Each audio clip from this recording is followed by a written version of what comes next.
नमस्कार, मैं शिवम और आप देख रहे हैं M2 संवाद। आपको बता दें कि मैं इस समय कुंडरिया में मौजूद हूं। आप देख सकते हैं हमारे पीछे यहाँ पे तमाम भूमिहार जाति के लोग मौजूद हैं। आइए हम जानते हैं कि आखिर क्यों यहाँ पे इतने लोग एक साथ एकत्रित हुए हैं, क्या है मामला यहाँ का।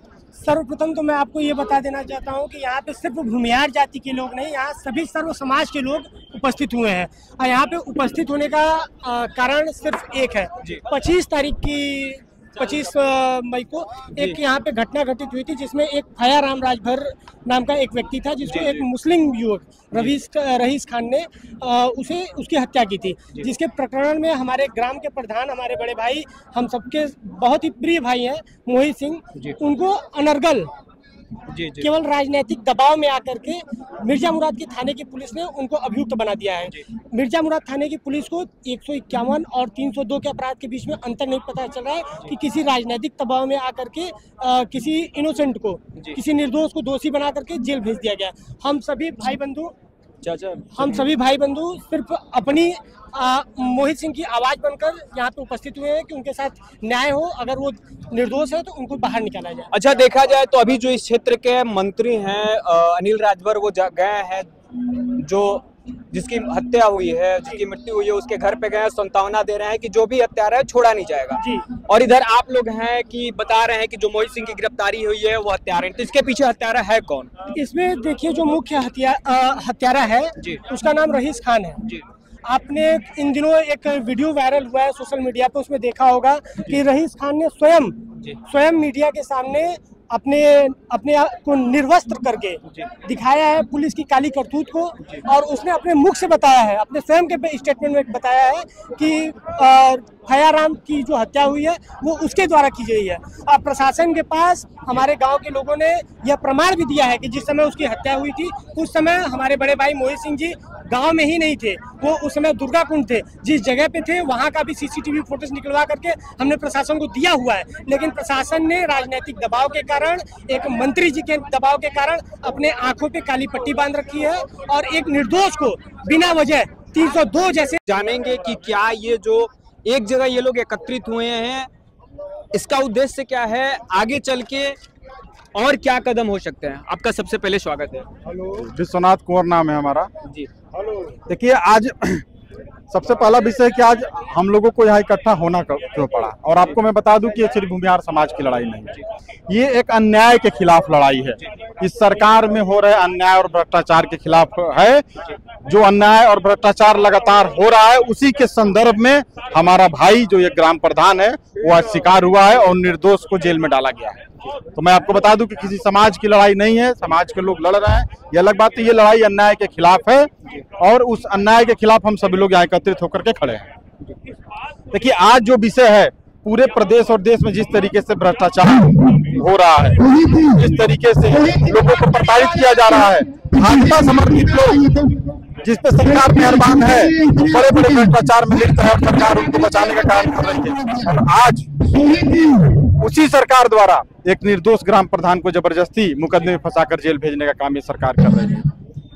तो हम आज सरकार को, हम सभी लोग सभा के माध्यम से ये बताना चाहते हैं कि जो नरेंद्र मोदी जी का क्षेत्र है और उस क्षेत्र में जिस तरीके से भ्रष्टाचार हो रहा है, जिस तरीके से निर्दोष को फंसाया जा रहा है, जबकि जहां तक मुझे जानकारी है कि हमारे भाई आज जो जेल की सलाखों के पीछे हैं, कहीं ना कहीं से वो भी भाजपा के समर्थन में खड़े थे अपनी ऊर्जा को लगाने में, और आज उन्हीं को भाजपा के लोग फंसा रहे हैं। कहने का मतलब ये है कि जब आग लगती है तो ये नहीं देखती है कि घर किसका जल रहा है। हम सभी लोगों को एक स्वर में कहेंगे इनका बहिष्कार कर यहाँ से भगाने का काम करें, नहीं तो बारी बारी सबके घर जलाए जाएंगे।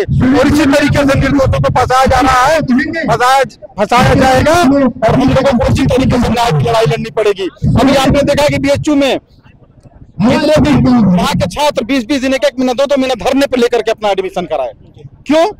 यदि सरकार सही तो क्यों धरने पे बैठते? मतलब इस सरकार में इतने भ्रष्टाचार हो गए हैं कि हर व्यक्ति को अपने न्याय की लड़ाई लड़नी पड़ेगी। तो उससे बेहतर है कि सरकार को भगाए और एक ऐसी सरकार बनाए जो न्याय करने के लायक हो, क्योंकि इस सरकार से न्याय की उम्मीद कुछ में। धर्मेंद्र सिंह जी गए थे, जो MLC हैं, उन्होंने आश्वासन 48 घंटे को दिया था, उसको लेकर आप क्या कहना चाहते हैं? देखिए, मैं बता देना चाहता हूँ कि आज ये नौबत आई क्यों।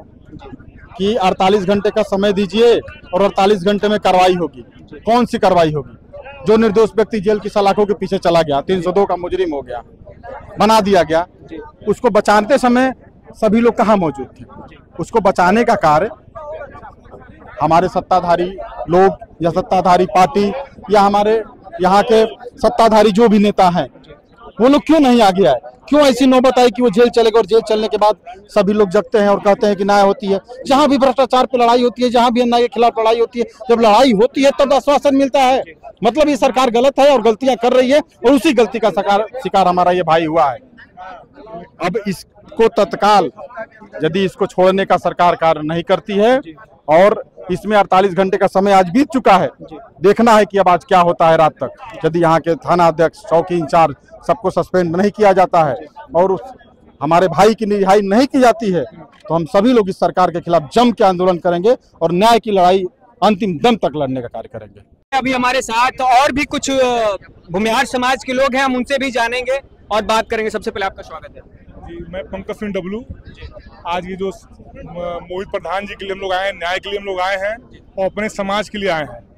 और हम लोग ये बस एक ही लड़ाई है समाज की, जो कि वो निर्दोष अगर है तो उनको बाइज्जत बरी किया है, जैसे ले गए हैं वैसे वो पहुंचाएं और मिर्जा मुराद थाने जो एसओ है उनको सस्पेंड किया जाए, किया जाए और दोषियों को उल्टी कार्रवाई की जाए। हम लोग कार्रवाई किया जाए, हम लोग न्याय मिले, न्याय आज जो समाज सब लोग आए न्याय के लिए। क्या ये समाज अगर और भी किसी जाति के लोगों के साथ अन्याय होता तो इतने साथ एक बार में एकत्रित होंगे? क्यों नहीं होंगे? जहाँ न्याय होगा वहाँ समाज हमेशा खड़ा रहेगा सबके साथ, और पहले भी खड़ा, इतिहास रहा है, इतिहास गवाह समाज हमारा पहले भी खड़ा था और जब तक शरीर में जान ब्लड रहेगा हम लोग तब तक खड़े रहेंगे। कुछ लोग इसको राजनीतिक दृष्टि बना दिए हैं और उनका कहना है कि ये लोग बस समाज को दिखा रहे हैं कि हम एक हैं। ये राजनीतिक नहीं है, ये सब ब्लड वाले लोग यहाँ आए हुए, कोई राजनीतिक यहाँ नहीं है। हर पार्टी के यहाँ लोग आए हुए हैं, बस केवल न्याय के लिए आए हैं। हम लोग को न्याय चाहिए बस, और कुछ नहीं चाहिए। हमारे साथ और भी लोग हैं, हम इनसे भी बात करेंगे।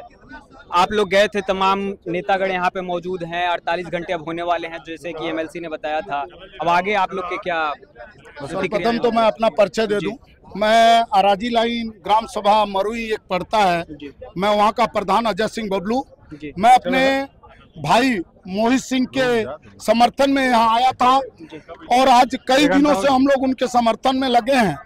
हमारे प्रशासन के लोगों के द्वारा जिस तरह से उनकी मानसिकता हमारी बिरादरी को लेकर है, मैं ये संदेश देना चाहता हूँ, आपके मीडिया के माध्यम से सरकार तक पहुँचाना चाहता हूँ कि कानून व्यवस्था माननीय हमारे योगी जी के माध्यम तक ये बात पहुंचे कि आप जीरो टॉलरेंस की बात कर रहे हैं, लेकिन आपके प्रशासनिक अमला जो है वो हमारे बीच में बैठे हुए ऐसे माफियाओं की तरह काम कर रहे हैं, जिसका एक सीधा सा उदाहरण आप देख रहे हैं कि अगर उनको घूस नहीं मिला, उनको पैसा नहीं दिया गया, तो गलत मुकदमे में हमारे बड़े भाई जो कि मानिंद एक गांव सभा से चुने हुए प्रतिनिधि को, जिसका फर्ज बनता है कि दुख सुख में थाने पे चौकी पे गरीबों को मसीहा बन के जाते आते रहते हैं हम लोग, अगर इस तरह से हम जैसों को फंसाया जा रहा है तो आम जनता को साथ ये लोग क्या कर रहे हैं, ये सोचने की बात है। आज अगर मैं आपको बता देना चाहता हूँ आपके मीडिया के माध्यम से कि अगर मोहित सिंह को जो 48 घंटे का समय दिया गया था, अगर उसके बीच में नहीं छोड़ा जा रहा है तो उसके बाद हम लोग भूख हड़ताल करेंगे। और वही नहीं, ये पूरे बनारस में एक मिसाल होगा कि माननीय सांसद वाराणसी के मोदी जी के संसदीय क्षेत्र में इस तरह का अन्याय हो रहा है, जो देश के प्रधानमंत्री है, जो पूरे विश्व में कीने जा रहे हैं, आज उनके क्षेत्र में हमारे बीच में हमारे भाई को किसी तरह से प्रताड़ित कर जेल भेजा गया है। मैं आपके मीडिया के माध्यम से कहना चाहता हूं कि होश में आ जाओ, कानून के रखवालो। अगर जाग गए परशुराम के वंशज तो कोई बनारस में आपको टिकने नहीं देगा। आवाज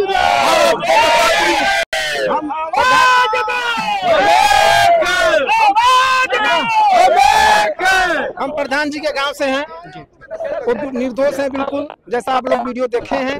अगर ये लड़ाई योगी जी जिला अधिकारी यहाँ का नहीं ले रहे हैं तो हम लोग सड़क से सदन तक की लड़ाई लड़ेंगे। ये लड़ाई आगे कब बढ़ता जाएगा। इसी के साथ हम आवाज दो। बहुत बहुत धन्यवाद। देखिए, जैसे कि कुंडरिया गांव के कुछ लोगों से हमने बातचीत किया और उन्होंने बताया कि मोहित सिंह जो है वो बिल्कुल उनके साथ अन्याय हुआ है। और आगे की वीडियो के साथ बने रहिए मेरे साथ, तब तक के लिए धन्यवाद।